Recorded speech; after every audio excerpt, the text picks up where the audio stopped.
Bayangkan, seorang pengamen lusuh yang setiap hari berdiri dengan ukulele tua di tangannya.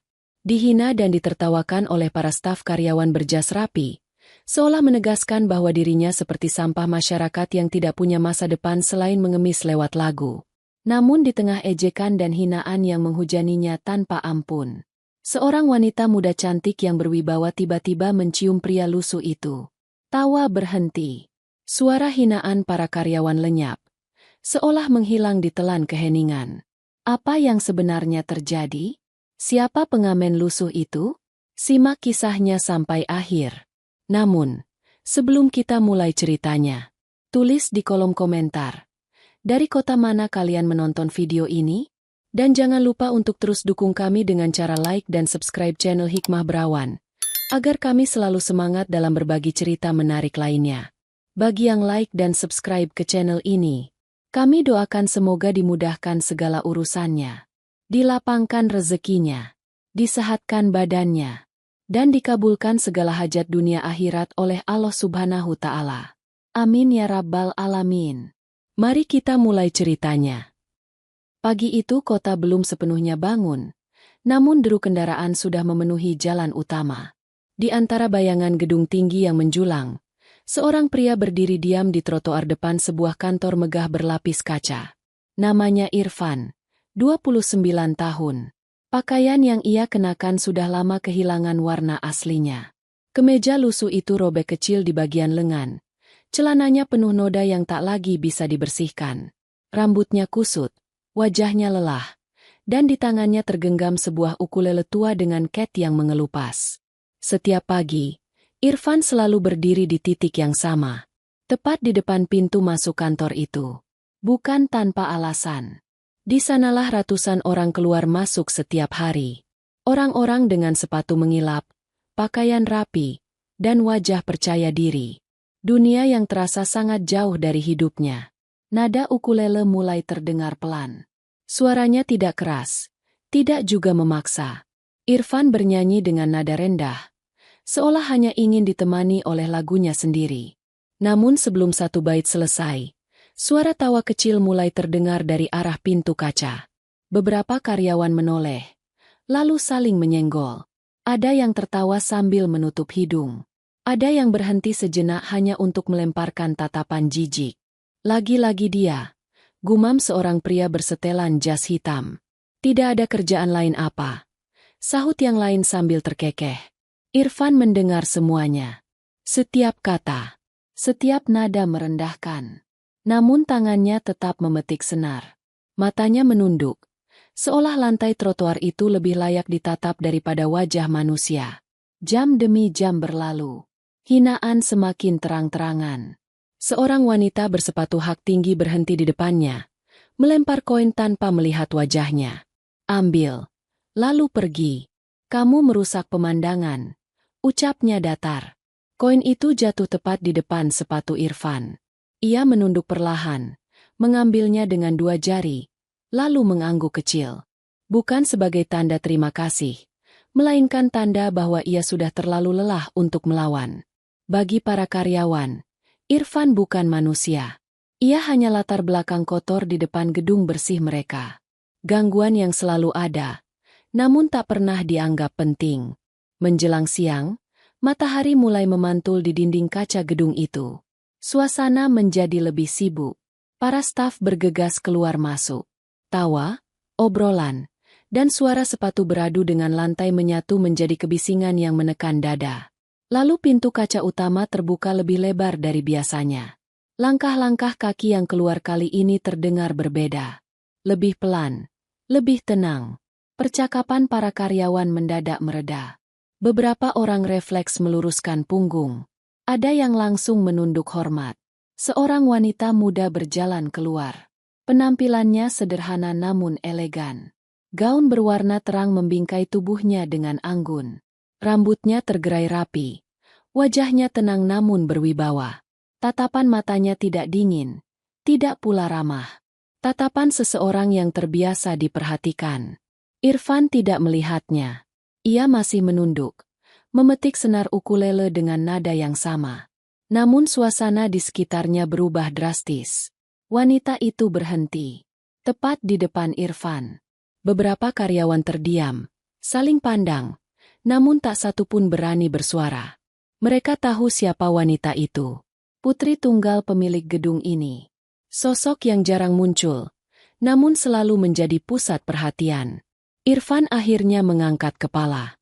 Matanya bertemu dengan mata wanita itu. Untuk sesaat, waktu seperti berhenti. Tidak ada tawa, tidak ada hinaan. Hanya dua pasang mata yang saling menatap di tengah kerumunan yang membeku. Irfan menelan ludah. Tangannya gemetar ringan di atas ukulele. Ia tidak tahu harus berkata apa. Tidak tahu harus pergi atau tetap diam. Wanita itu melangkah satu langkah lebih dekat. Jarak mereka kini begitu dekat, hingga Irfan bisa mencium aroma parfumnya yang lembut. Nafasnya tercekat, dadanya terasa sesak. Dan pada detik berikutnya, sesuatu terjadi. Sesuatu yang akan mengubah hidup Irfan, dan mengguncang semua orang yang selama ini menertawakannya. Wanita itu tidak berkata apapun. Ia hanya berdiri sangat dekat dengan Irfan. Cukup dekat hingga membuat udara di antara mereka terasa berat. Para karyawan menahan napas. Tidak ada yang berani bergerak. Seolah satu langkah saja bisa berujung kesalahan besar. Irfan berusaha mundur setengah langkah. Refleks seorang pria yang terbiasa disuruh menjauh. Namun sebelum kakinya sempat bergerak, tangan wanita itu lebih dulu meraih dasinya. Jarinya menggenggam kuat, bukan kasar, tetapi tegas. Tarikan itu membuat Irfan terdorong maju tanpa sempat menolak. Ukulele di tangan Irfan hampir terlepas. Nafasnya tersendat. Matanya membelalak. Mencoba memahami apa yang sedang terjadi. Dan tepat di depan pintu gedung kaca itu, di hadapan puluhan mata yang terbelalak, wanita itu mencium Irfan. Bukan ciuman singkat. Bukan pula sentuhan yang ragu. Itu ciuman yang jelas, nyata, dan penuh keyakinan. Waktu seolah berhenti total. Seorang karyawan pria menjatuhkan ponselnya. Seorang wanita menutup mulutnya dengan tangan gemetar. Tawa yang tadi memenuhi udara lenyap begitu saja, tergantikan oleh keheningan yang menekan. Irfan berdiri kaku. Tubuhnya tak mampu bergerak. Dunia yang selama ini terasa kejam mendadak membisu. Ia hanya bisa berdiri, menerima sesuatu yang tak pernah ia bayangkan bahkan dalam mimpi terliarnya. Wanita itu melepaskan ciuman tersebut perlahan. Tatapannya tetap tertuju pada Irfan, seolah orang lain di sekeliling mereka tidak ada. "Kamu baik-baik saja," ucapnya pelan.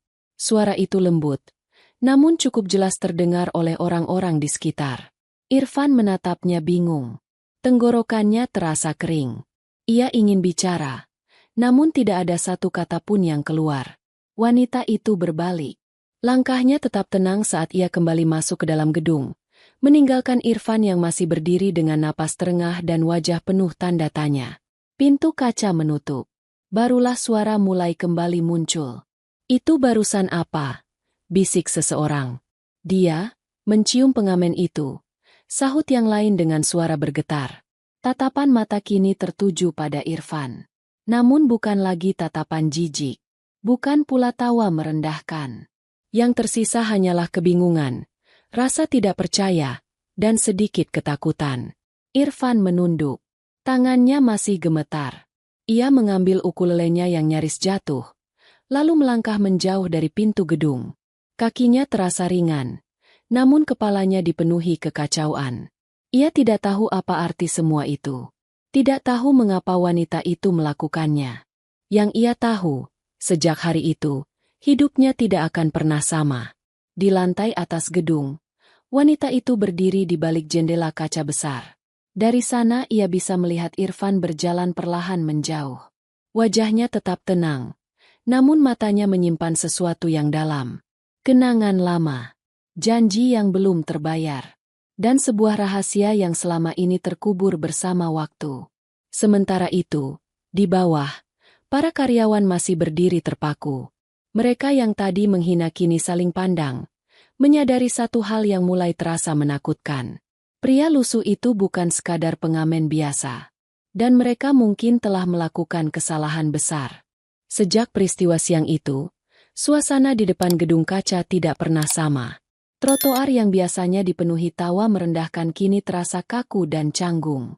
Para karyawan masih datang dan pergi seperti biasa.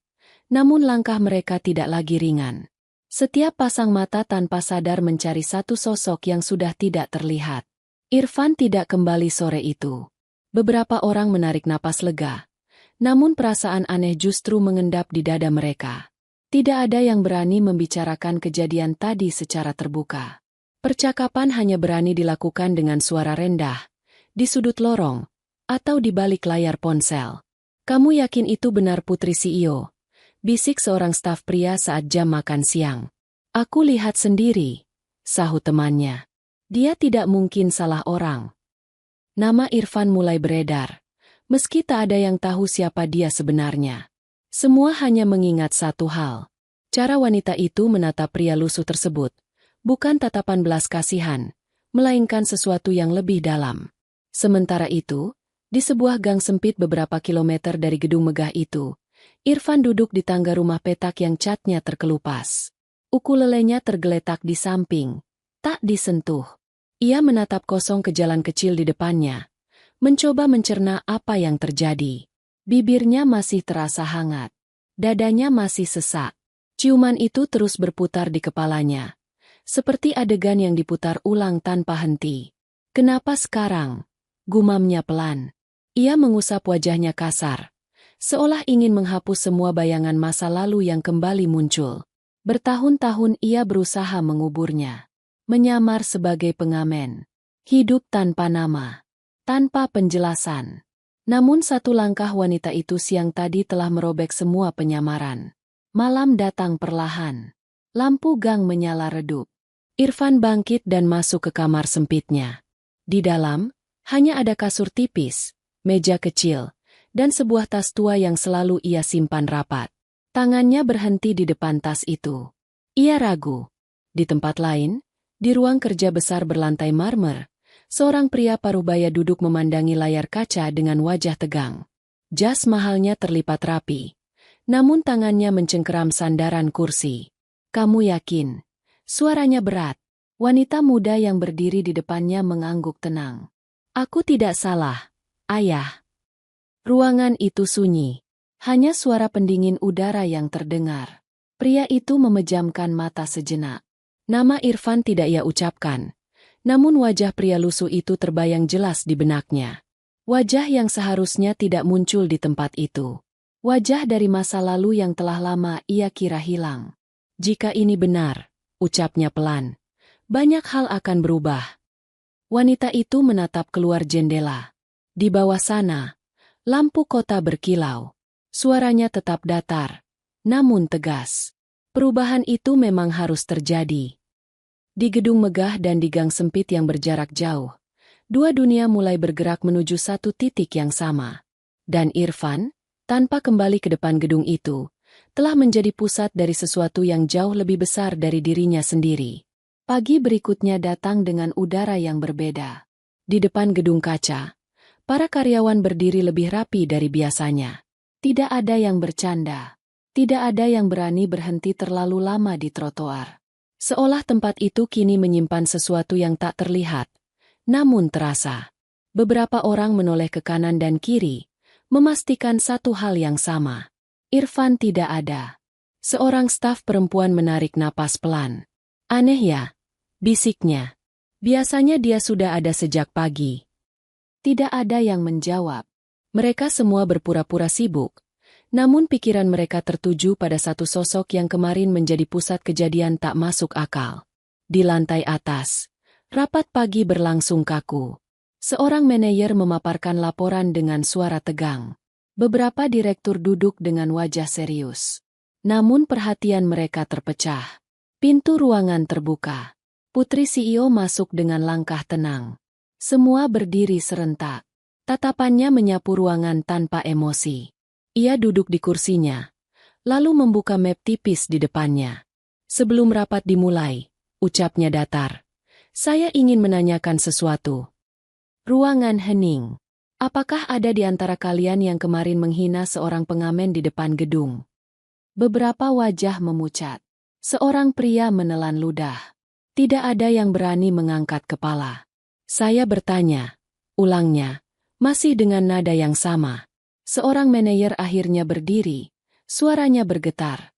Kami tidak tahu beliau memiliki hubungan dengan ibu. Putri CEO menutup mapnya perlahan.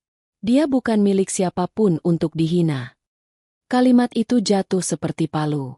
Tidak keras, namun cukup untuk menghancurkan keangkuhan yang selama ini tersembunyi di balik jas mahal. Sementara itu, Irfan berjalan menyusuri pasar kecil di pinggir kota. Ia membeli roti murah, lalu duduk di bangku kayu yang catnya terkelupas. Matanya menatap orang-orang yang lalu lalang, hidup mereka, wajah mereka. Ia tahu sesuatu sedang bergerak. Ponsel lamanya bergetar sejak pagi. Nomor tidak dikenal. Ia tidak mengangkatnya. Di dalam kamar sempitnya, tas tua itu akhirnya terbuka. Di dalamnya ada beberapa lembar dokumen yang mulai menguning. Sebuah foto lama. Seorang anak kecil berdiri di depan rumah besar, mengenakan kemeja bersih, tersenyum polos. Irfan menatap foto itu lama. Tangannya bergetar. Kenangan yang selama ini ia tekan kembali muncul, satu persatu, tanpa ampun. Di gedung megah, sang CEO berdiri sendiri di ruang kerjanya. Ia menatap kota dari balik kaca, wajahnya keras. Nama Irfan akhirnya terucap pelan dari bibirnya, seperti beban yang terlalu lama ditahan. Nama itu kembali hidup. Dan ketika nama itu hidup kembali, masa lalu yang pernah disembunyikan tidak akan bisa terus dikubur. Malam turun perlahan di kota. Lampu jalan menyala satu persatu, memantulkan cahaya pucat di aspal yang basah oleh embun. Irfan berjalan tanpa tujuan pasti, hanya mengikuti langkah kakinya sendiri. Setiap sudut kota menyimpan suara yang akrab baginya, klakson, tawa, dan musik dari radio warung kecil. Namun malam itu, pikirannya tidak berada di sekitarnya. Bayangan rumah besar dengan pagar tinggi kembali muncul. Aroma kayu lantai yang bersih. Suara langkah sepatu yang dulu begitu ia kenal. Irfan menghentikan langkahnya, menarik napas dalam, lalu menghembuskannya perlahan. Ia berhenti di bawah lampu jalan yang redup. Ukulelenya kembali dipetik, bukan untuk uang, melainkan untuk menenangkan diri. Nada yang keluar lebih pelan dari biasanya, seperti bisikan kenangan. Di tempat lain, sebuah mobil hitam berhenti di pinggir jalan. Kaca jendela terbuka sedikit. Seorang pria paruh-baya memperhatikan Irfan dari kejauhan. Wajahnya tegang. Sorot matanya penuh beban. Dia benar-benar masih hidup, gumamnya. Sopir di kursi depan tidak berani menoleh. Mobil itu kembali berjalan pelan, meninggalkan Irfan yang tidak menyadari bahwa dirinya sedang diawasi. Keesokan harinya, kabar kecil mulai menyebar di antara para karyawan. Bukan gosip terbuka, melainkan bisikan hati-hati. Tentang perintah mendadak, tentang penyelidikan internal, tentang satu nama yang kini tidak lagi disebut sembarangan. Irfan kembali ke depan gedung kaca itu siang hari. Langkahnya ragu, namun tekadnya bulat. Ia berdiri di titik yang sama, memetik ukulele seperti biasa. Tidak ada tawa. Beberapa karyawan menoleh cepat lalu berpaling. Ada yang berjalan lebih cepat dari biasanya. Ada pula yang menunduk, pura-pura tidak melihat. Irfan merasakan perbedaan itu. Dadanya terasa sesak, bukan karena hinaan, melainkan karena keheningan yang canggung. Dari lantai atas, seorang wanita memperhatikannya melalui kaca. Wajahnya tetap tenang, namun matanya menyimpan kegelisahan. Ia tahu, semakin lama Irfan berada di sana, semakin dekat kebenaran itu pada permukaan. Dan kebenaran tidak pernah muncul tanpa menuntut harga. Di antara keramaian kota dan diam yang menekan, Irfan berdiri sebagai pusat dari sesuatu yang mulai bergerak. Sesuatu yang tidak bisa dihentikan hanya dengan menghindar. Jejak masa lalu itu masih ada. Dan kini, ia menuntut untuk diakui. Siang itu, Irfan baru saja menyelesaikan satu lagu ketika bayangan seseorang menutupi cahaya di depannya. Ia mengangkat kepala perlahan. Seorang pria berseragam keamanan berdiri kaku. Sikapnya jauh berbeda dari biasanya. "Mas," ucap satpam itu pelan. "Ibu ingin bertemu." Irfan tidak langsung menjawab. Tangannya masih memegang ukulele. Kata ingin bertemu terdengar sederhana, namun nadanya menyimpan tekanan yang tidak bisa diabaikan. Siapa? Tanya Irfan singkat. Ibu yang kemarin. Tidak perlu penjelasan lebih jauh. Irfan mengangguk pelan. Ia memasukkan ukulele ke dalam sarung lusuhnya, lalu mengikuti satpam itu melewati pintu kaca yang selama ini hanya bisa ia pandang dari luar.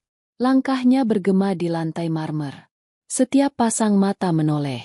Tidak ada ejekan. Tidak ada senyum. Hanya keheningan yang menempel di udara. Lift naik perlahan. Irfan berdiri diam, memandang pantulan dirinya di dinding baja. Pakaian lusuh itu tampak semakin kontras di antara ruang yang bersih dan rapi. Pintu lift terbuka. Putri CEO sudah menunggu di lorong. Wajahnya tenang seperti biasa, namun matanya menyimpan keseriusan yang belum pernah Irfan lihat sebelumnya. Ikut saya, ucapnya singkat. Mereka berjalan menyusuri lorong panjang hingga tiba di sebuah ruangan kecil dengan jendela besar menghadap kota. Pintu tertutup. Keheningan kembali mengambil alih. Kamu tidak berubah, ucap wanita itu pelan. Irfan tersenyum tipis. Dunia saja yang berubah. Wanita itu menatapnya lama. Aku tidak bermaksud mempermalukanmu kemarin. Aku tahu, jawab Irfan. Kamu sengaja. Wanita itu menarik napas perlahan. Ayahku sudah tahu. Kalimat itu jatuh berat. Irfan menunduk sejenak, lalu mengangkat wajahnya kembali. Tidak ada keterkejutan, hanya penerimaan yang dingin. Jadi akhirnya sampai juga, ucapnya. Di balik pintu lain gedung itu, sang CEO berdiri dengan tangan terkepal. Percakapan di ruang kecil itu tidak terdengar olehnya. Namun ia tahu satu hal pasti. Pertemuan ini adalah awal dari runtuhnya tembok yang ia bangun selama bertahun-tahun.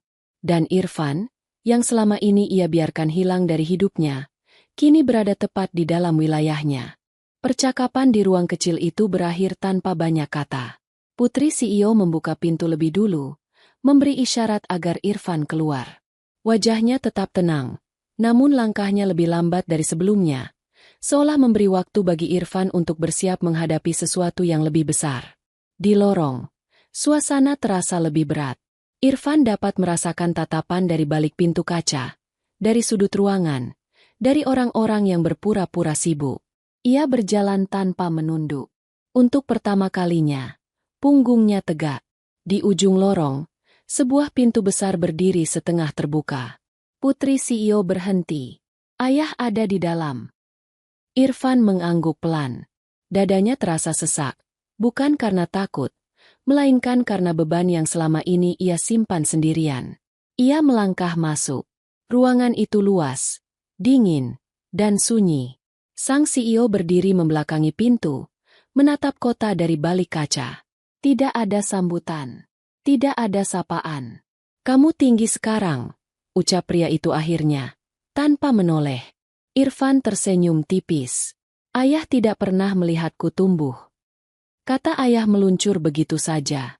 Tidak tajam, tidak juga lembut. Namun cukup untuk membuat bahu pria parubaya itu menegang. Ia berbalik perlahan.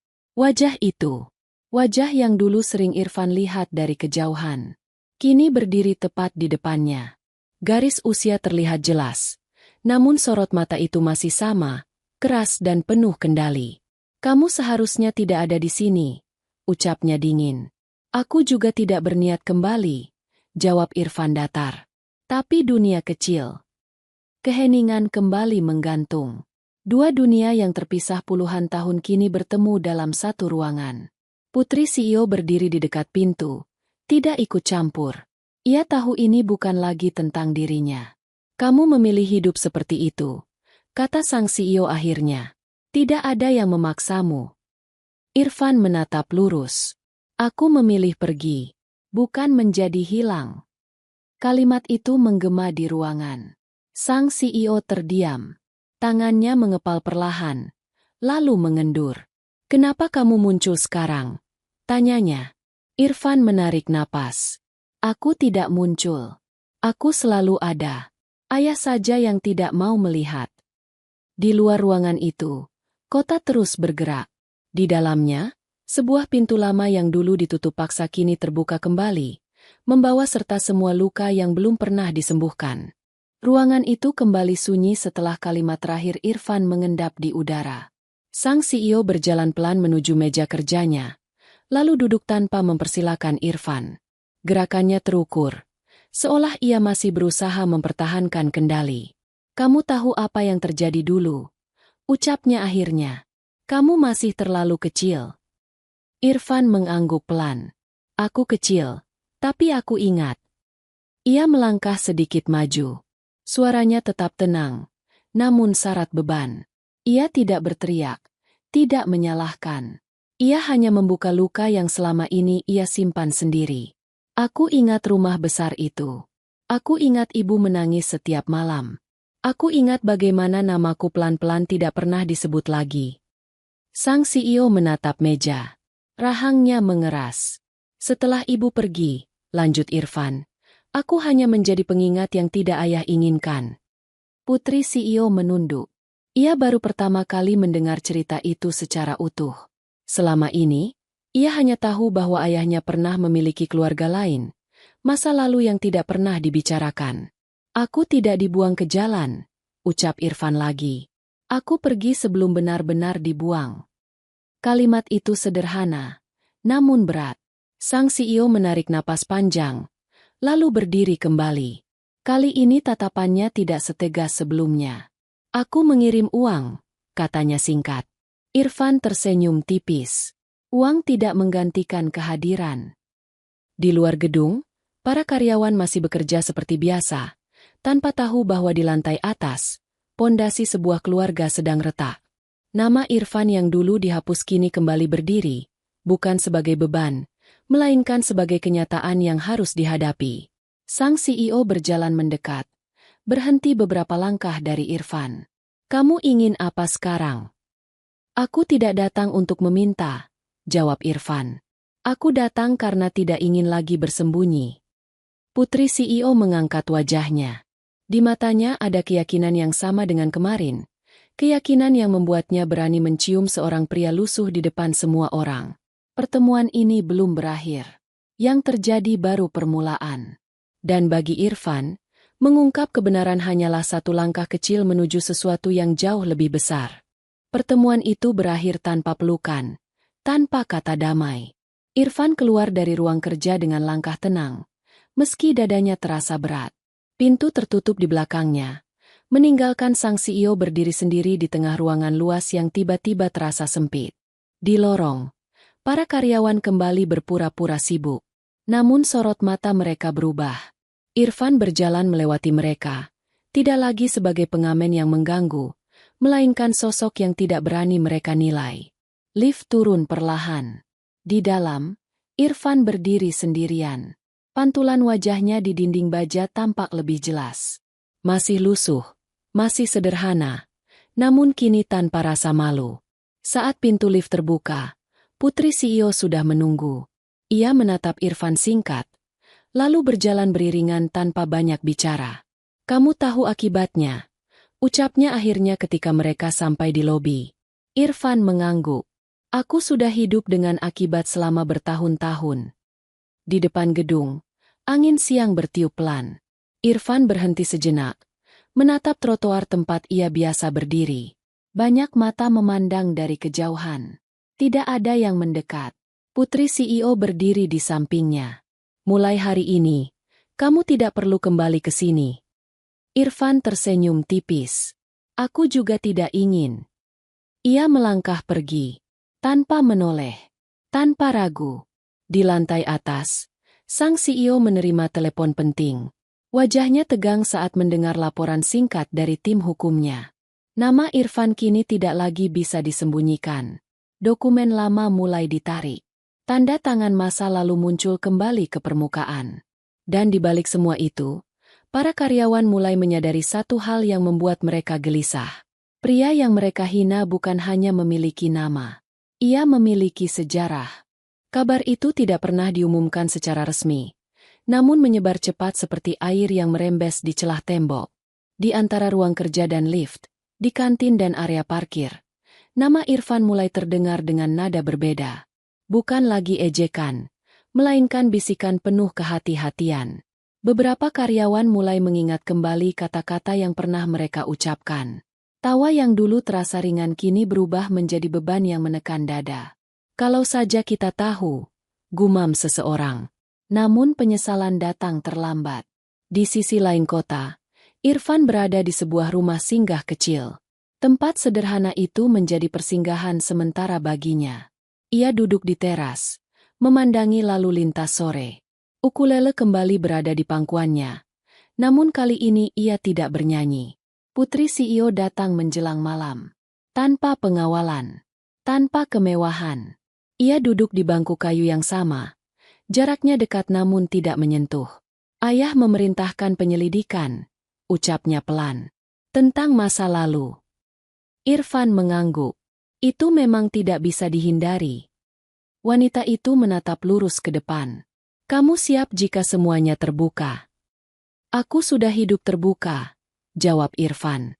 Meski dunia tidak mau melihat. Di gedung megah, suasana berubah semakin dingin. Beberapa kebijakan mendadak dikeluarkan. Tim internal dipanggil. Arsip lama dibuka. Nama yang selama ini dihapus kini muncul kembali di layar komputer dan berkas resmi. Sang CEO duduk diam di ruangannya. Setiap laporan yang masuk menambah garis di wajahnya. Ia menyadari satu hal yang tidak bisa lagi ia bantah. Ia tidak hanya menghadapi masa lalu. Ia menghadapi akibat dari pilihannya sendiri. Dan ketika malam semakin larut, kota itu tidak menyadari bahwa ria kecil yang dimulai dari seorang pengamen lusuh kini telah berubah menjadi gelombang yang siap mengguncang segalanya. Pagi datang dengan langit kelabu. Di gedung perkantoran itu, suasana terasa lebih tegang dari biasanya. Beberapa karyawan datang lebih awal, bukan untuk bekerja, melainkan karena gelisah. Mereka duduk di meja masing-masing, namun pikiran mereka melayang pada satu sosok yang dulu selalu mereka singkirkan. Nama Irfan kini tercatat di sistem internal perusahaan. Bukan sebagai pengamen, bukan sebagai gangguan, melainkan sebagai bagian dari riwayat keluarga pemilik perusahaan. Sebagian karyawan membacanya dengan tangan gemetar. Jadi selama ini, bisik seseorang, suaranya terputus. Tidak ada yang berani melanjutkan kalimat itu. Di rumah singgah, Irfan bersiap pergi. Ia mengenakan kemeja sederhana yang dipinjamkan pengelola. Masih jauh dari kata rapi, namun bersih. Ukulele tetap ia bawa. Benda itu bukan simbol kemiskinan baginya, melainkan saksi hidup yang tidak pernah meninggalkannya. Putri CEO menunggunya di luar. Ayah ingin bertemu lagi. Irfan mengangguk tanpa ekspresi. Ia sudah menduga. Ketika kebenaran mulai muncul, tidak ada jalan untuk kembali. Di ruang rapat besar, sang CEO berdiri di depan layar. Di belakangnya, terpampang dokumen lama, foto, dan catatan yang selama ini dikunci rapat. Para direktur duduk diam. Tidak ada satupun yang berani berbicara. Ini kesalahan saya, ucap sang CEO akhirnya. Kalimat itu sederhana, namun berat. Ia belum pernah mengucapkannya di ruangan itu. Tatapannya beralih pada Irfan yang berdiri di sisi ruangan. Untuk pertama kalinya, tidak ada jarak di antara mereka selain udara. Saya tidak akan menghapus masa lalu, lanjutnya. Saya akan memperbaiki apa yang bisa diperbaiki. Irfan menatap layar, lalu menatap pria itu. Aku tidak meminta perbaikan. Aku hanya tidak ingin lagi dianggap tidak ada. Kata-kata itu menancap dalam. Beberapa kepala tertunduk. Di luar gedung, kota terus bergerak seperti biasa. Namun di dalam, satu persatu mata mulai terbuka. Mereka yang dulu tertawa kini memahami bahwa hinaan seringkali lahir dari ketidaktahuan yang disengaja. Dan bagi Irfan, hari itu menandai awal dari fase baru.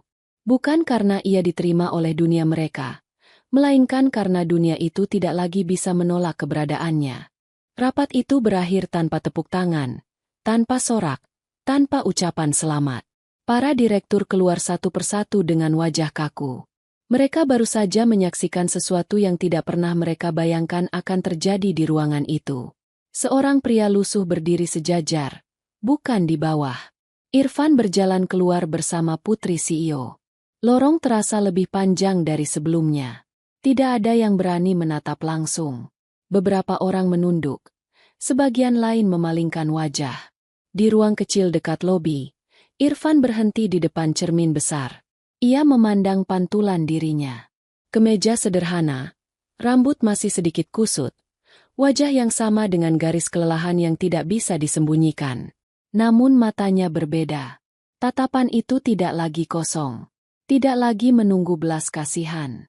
Tatapan seseorang yang akhirnya diakui keberadaannya, meski belum sepenuhnya diterima. Putri CEO berdiri di belakangnya. Kamu tidak perlu berubah hanya untuk mereka. Irfan mengangguk pelan.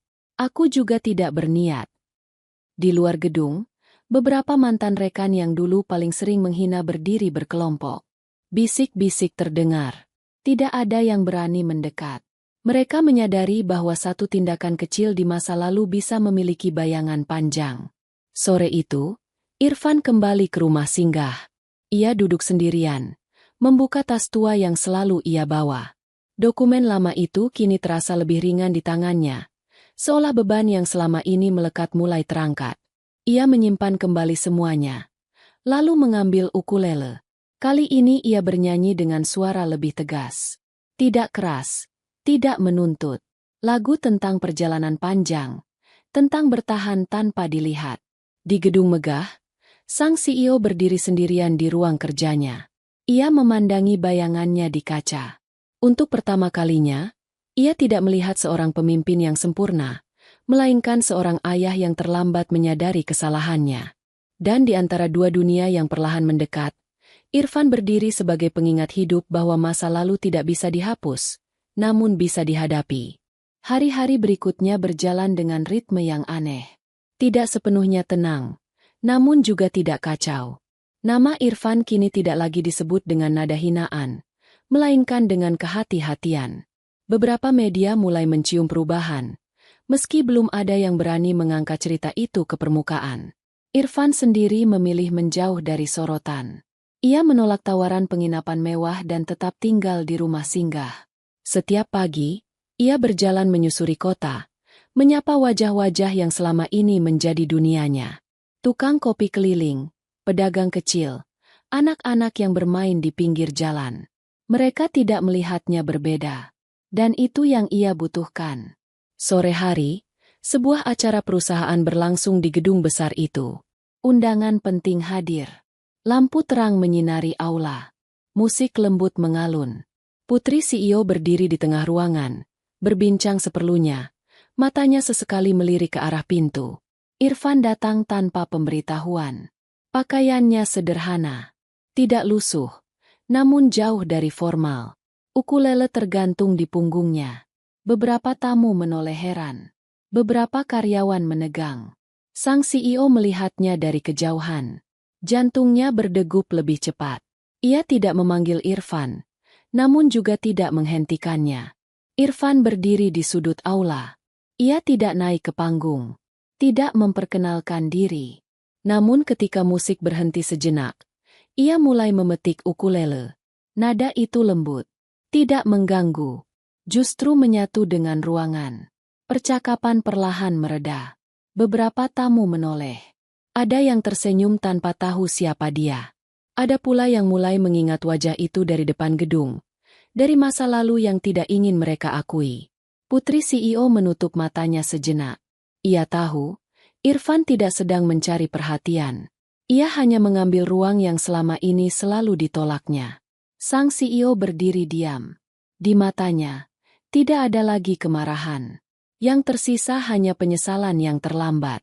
Dan di aula penuh cahaya itu, Irfan berdiri tanpa meminta izin, memainkan lagu tentang perjalanan yang tidak pernah ia pilih, namun harus ia jalani sampai akhir. Petikan ukulele itu terus mengalun, menembus aula yang semula dipenuhi percakapan basa-basi. Tidak ada yang menyangka suara sederhana itu mampu meredam kemewahan dan hiruk-pikuk acara besar. Para tamu mulai memperhatikan. Beberapa mendekat perlahan. Bukan karena penasaran berlebihan, melainkan karena lagu itu terasa jujur. Irfan tetap berdiri di tempatnya. Ia tidak menatap siapapun secara khusus. Matanya terarah ke lantai, seolah ia hanya sedang bernyanyi untuk dirinya sendiri. Namun setiap nada membawa cerita yang tidak perlu dijelaskan dengan kata-kata. Seorang direktur berbisik pada rekannya. Itu dia. Bisikan itu menyebar cepat. Wajah-wajah yang tadi ramah berubah kaku. Sebagian tamu mulai memahami bahwa pria sederhana di sudut aula itu bukan pengisi acara biasa. Putri CEO melangkah mendekat. Ia berdiri di sisi Irfan, tidak menghentikan, tidak pula memperkenalkan. Kehadirannya saja sudah cukup menjadi pernyataan. Lagu berakhir perlahan. Tidak ada tepuk tangan langsung. Keheningan menyelimuti aula selama beberapa detik yang terasa panjang. Lalu satu orang bertepuk tangan. Disusul yang lain. Tepuk tangan itu tidak meledak, namun konsisten, tulus, dan tidak bisa dihentikan. Sang CEO berdiri dari kursinya. Semua mata beralih padanya. Ia berjalan mendekat. Langkahnya berat namun mantap. Di hadapan Irfan, ia berhenti. "Terima kasih," ucapnya pelan. Tidak ada tambahan. Tidak ada pidato. Namun dua kata itu mengandung pengakuan yang selama ini tidak pernah ia berikan. Irfan mengangguk kecil. Ia mengalungkan kembali ukulelenya ke punggung, lalu melangkah pergi dari aula tanpa menunggu apapun lagi. Para tamu memberi jalan. Tidak ada yang menertawakan. Tidak ada yang meremehkan. Mereka hanya menatap, menyadari bahwa mereka baru saja menyaksikan sesuatu yang tidak bisa dibeli oleh kekuasaan atau jabatan. Di luar gedung, malam terasa lebih dingin. Irfan menarik napas panjang. Untuk pertama kalinya, ia tidak merasa perlu bersembunyi dari cahaya. Dan di dalam gedung megah itu, gema suara sederhana masih tertinggal, mengingatkan semua orang bahwa ada kebenaran yang tidak bisa lagi didiamkan. Pagi setelah acara itu terasa berbeda. Gedung kaca tetap berdiri megah, namun suasana di dalamnya tidak lagi sama. Para karyawan datang dengan ekspresi lebih tenang, lebih hati-hati. Tidak ada lagi tawa keras di lobi. Tidak ada obrolan merendahkan tentang siapapun. Nama Irfan kini terdengar jelas, disebut tanpa bisik.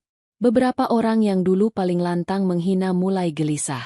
Mereka menghindari tatap mata, berjalan lebih cepat ketika melewati area depan gedung. Rasa takut perlahan menggantikan kesombongan yang dulu mereka banggakan. Irfan sendiri tidak datang ke gedung itu hari itu. Ia berada di sebuah taman kota kecil, duduk di bangku kayu yang catnya mulai pudar. Ukulelenya berada di pangkuan, namun ia hanya memetik senarnya pelan tanpa bernyanyi. Putri CEO duduk di sebelahnya. Tidak ada jarak di antara mereka, namun juga tidak ada sentuhan. Hubungan mereka tidak perlu didefinisikan. "Ayah ingin kamu datang ke rumah," ucapnya pelan. Irfan menatap ke depan. "Rumah yang mana?" Wanita itu terdiam sejenak. "Rumah lama." Kalimat itu membawa beban tersendiri. Irfan mengangguk pelan. Ia tahu, langkah ini tidak bisa dihindari jika semua ingin benar-benar selesai. Sore itu, sebuah mobil berhenti di depan rumah besar dengan pagar tinggi. Irfan turun perlahan. Bangunan itu masih sama. Dinding putih, halaman luas, dan pintu besar yang dulu selalu terasa tertutup baginya. Sang CEO sudah menunggu di teras. Tidak ada jas, tidak ada pengawal. Hanya seorang pria paruh baya dengan wajah letih. Mereka berdiri saling berhadapan. Tidak ada sambutan hangat, tidak pula penolakan. "Masuklah," ucap sang CEO singkat. Irfan melangkah masuk. Setiap sudut rumah memunculkan kenangan. Suara langkahnya bergema pelan, bukan lagi sebagai anak yang disembunyikan, melainkan sebagai seseorang yang akhirnya berjalan sejajar. Dan di balik dinding rumah itu, sebuah perubahan pelan namun pasti mulai mengambil bentuk. Bukan karena paksaan, melainkan karena waktu tidak lagi memberi ruang untuk menghindar. Ruang makan itu luas, namun terasa dingin. Meja panjang berlapis kayu mengkilap terhampar rapi, seolah selalu siap untuk banyak orang, namun jarang benar-benar digunakan. Irfan duduk di salah satu ujung meja. Punggungnya tegak, tangannya terlipat tenang di atas paha. Sang CEO duduk di seberang. Jarak di antara mereka bukan hanya ukuran meja, melainkan tahun-tahun yang terlewat tanpa percakapan. Putri CEO mengambil tempat di sisi, memilih menjadi penyeimbang tanpa memihak. Makanan tersaji, namun tidak ada yang langsung menyentuhnya. Rumah ini terlalu besar untuk diam, ucap Irfan pelan.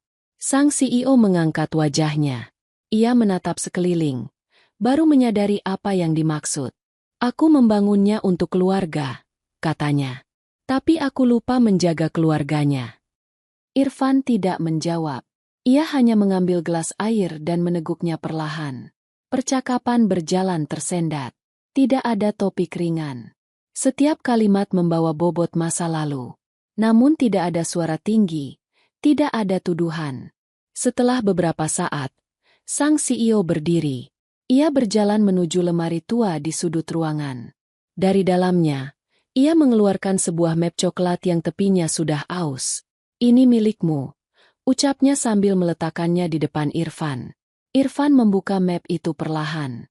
Di dalamnya terdapat akta lama, catatan pendidikan, dan surat yang tidak pernah sampai ke tangannya. Tangannya berhenti sejenak saat membaca tulisan yang sudah pudar. Aku menulis ini, kata sang CEO. Tapi tidak pernah kukirim. Irfan menutup map itu kembali. Napasnya berat, namun wajahnya tetap tenang.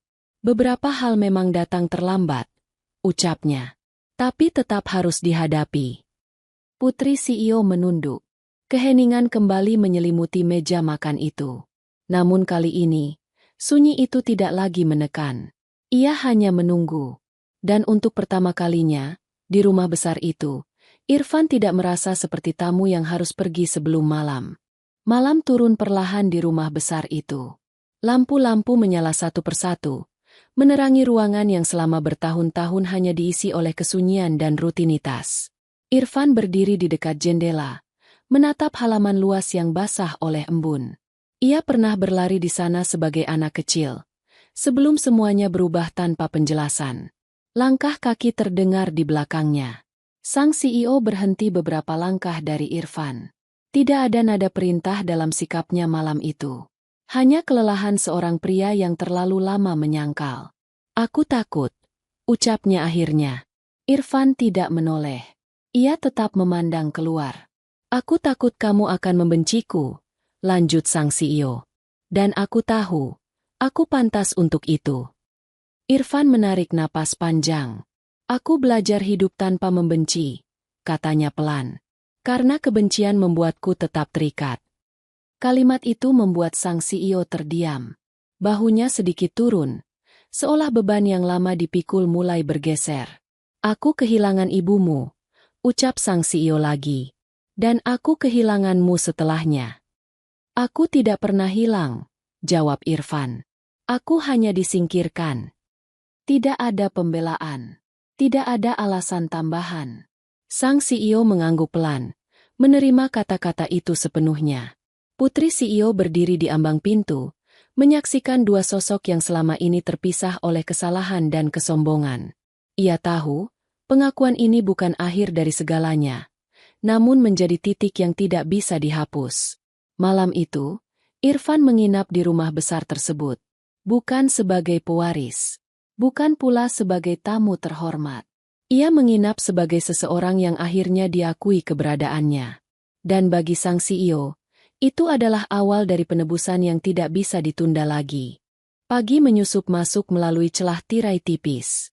Cahaya matahari jatuh lembut ke lantai kamar tamu tempat Irfan bermalam.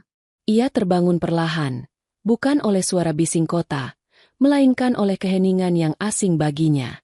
Tidak ada klakson, tidak ada teriakan pedagang. Hanya udara pagi yang tenang. Irfan duduk di tepi ranjang. Ia mengusap wajahnya, memastikan bahwa malam tadi bukan mimpi. Rumah besar ini nyata. Keheningan ini nyata. Dan perubahan yang mulai terjadi juga nyata. Di ruang makan, sang CEO sudah duduk lebih dulu. Kali ini tanpa jas, tanpa jarak resmi. Putri CEO menuangkan kopi dengan gerakan tenang. Tidak ada pembicaraan panjang. Tidak ada rencana besar yang diumumkan. Hanya 3 orang yang akhirnya duduk di satu meja. Aku ingin kamu kembali sekolah, ucap sang CEO pelan, tanpa nada memaksa. Irfan mengangkat wajahnya. Aku sudah belajar banyak dari jalanan. Aku tahu, jawab sang CEO. Dan itu tidak akan hilang. Irfan tidak langsung menjawab.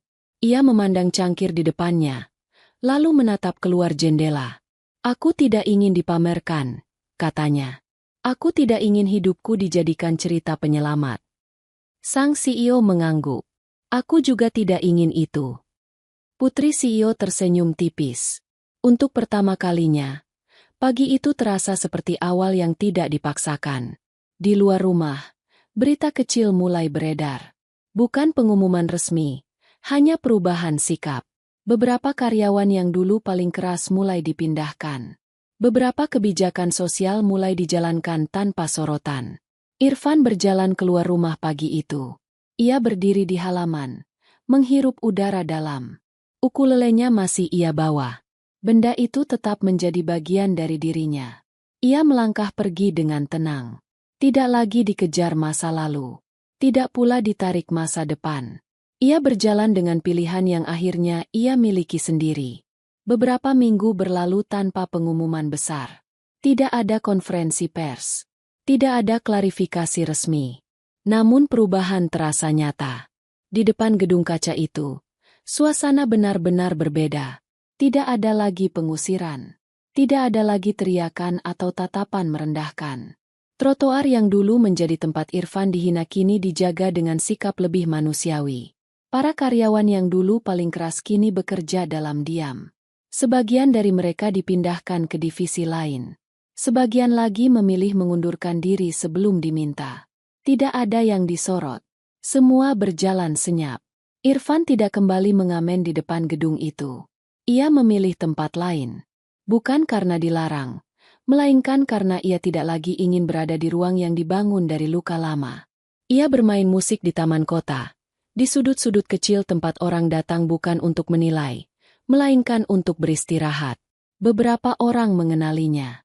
Ada yang mendekat, ingin memastikan cerita yang mereka dengar benar. Irfan hanya tersenyum singkat. Ia tidak membantah, tidak juga membenarkan. Di kantor, sang CEO berdiri di depan jajaran pimpinan. Tidak ada pidato panjang. Hanya keputusan yang tegas. Program sosial diperluas. Perlakuan terhadap pekerja lapisan bawah diperbaiki. Tidak dengan kata-kata, tetapi kebijakan nyata. Putri CEO memperhatikan semuanya dari kejauhan. Ia tahu, perubahan ini bukan karena rasa malu, melainkan karena akhirnya seseorang berani berdiri sebagai pengingat. Suatu sore, Irfan kembali melewati gedung kaca itu. Kali ini hanya sebagai pejalan kaki. Beberapa karyawan melihatnya, lalu menunduk hormat. Bukan karena jabatan, bukan karena takut, karena mereka tahu, mereka pernah salah. Irfan berhenti sejenak, memandang pantulan dirinya di kaca gedung. Ia masih sederhana, masih membawa ukulele. Namun ia tidak lagi melihat sosok yang harus mengecilkan diri agar diterima. Ia melangkah pergi dengan langkah ringan.